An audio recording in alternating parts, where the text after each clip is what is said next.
भाव गूज आहे, तिच्या भूतकाळातील चाफ्याच्या झाडाबरोबर तिचं जे नातं आहे, त्या नात्यातून तिनं हे चाफ्याच्या झाडाबरोबर केलेली गूज गोष्ट या कवितेतून व्यक्त होते आहे. कवितेचं नाव आहे चाफ्याच्या झाडा, कवयित्री आहे पद्मा गोळे. चाफ्याच्या झाडा का बरं आलास आज स्वप्नात, चाफ्याच्या झाडा का बरं आलास आज स्वप्नात, तेव्हाच तर आपलं नव्हतं का ठरलं, दुःख उरलं नाही आता मनात. पानांचा हिरवा फुलांचा पांढरा रंग तुझा रंगतोय माझ्या मनात, पानांचा हिरवा फुलांचा पांढरा रंग तुझा रंगतोय माझ्या मनात. केसात राखडी पायात फुगडी मी वेडी भाबडी तुझ्या मनात.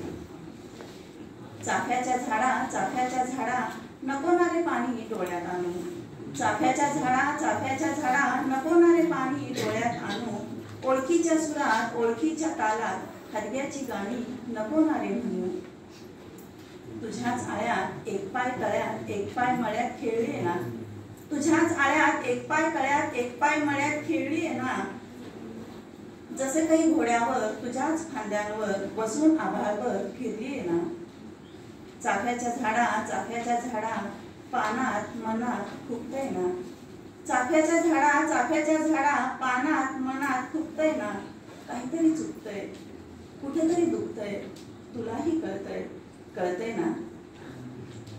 चाफ्याच्या झाडा हसून सजवायचं ठरले ना, चाफ्याच्या झाडा हसून सजवायचं ठरले ना. कुठं नाही बोलायचं मनातच ठेवायचं, फुलांनी ओंजळ भरले ना, फुलांनी ओंजळ भरले ना. धन्यवाद.